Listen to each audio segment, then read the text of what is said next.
বীরগঞ্জে সোহরাওয়ার্দীর bodyguard আইডির অ্যাডমিনকে খুঁজছে police. Birganj Dinajpur থেকে মোশাররফ হোসেন এর পাঠানো তথ্যচিত্র, MHR নিউজ। বীরগঞ্জে ফেসবুকে মিথ্যা বানোয়াট উদ্দেশ্য প্রণোদিত মানহানিকর পোস্ট দিয়ে বিভ্রান্তি, থানায় ডায়েরি।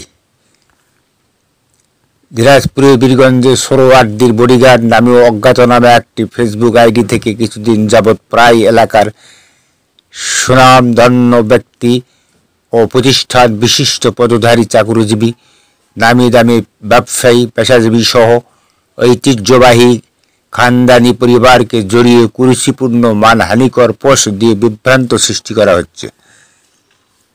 তাই ফ্যাক আইডি কর্তৃক অপপ্রচারের কারণে যে কোনো মুহূর্তে আইন শৃঙ্খলার চরম অবনতি হওয়ার সমূহ সম্ভাবনা দেখা দিয়েছে।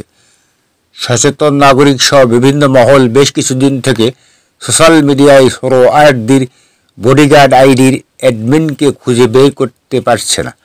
ফলে গত 11 মে 2025 সন্ধ্যায় ওই বিভ্রান্ত সৃষ্টিকারী ফ্যাক আইডির পরিচালককে দ্রুত খুঁজে বের করে আইনের আওতায় আনতে স্থানীয় যুবক দৈনিক ভোরের ডাক বীরগঞ্জ প্রতিনিধি তোফাজ্জল হোসেন বাদী হয়ে সন্দেহজনক সোহরাওয়ার্দীর বডিগার্ড নামীয় আইডির বিরুদ্ধে বীরগঞ্জ থানায় 486 নম্বর সাধারণ ডায়েরি করেছে।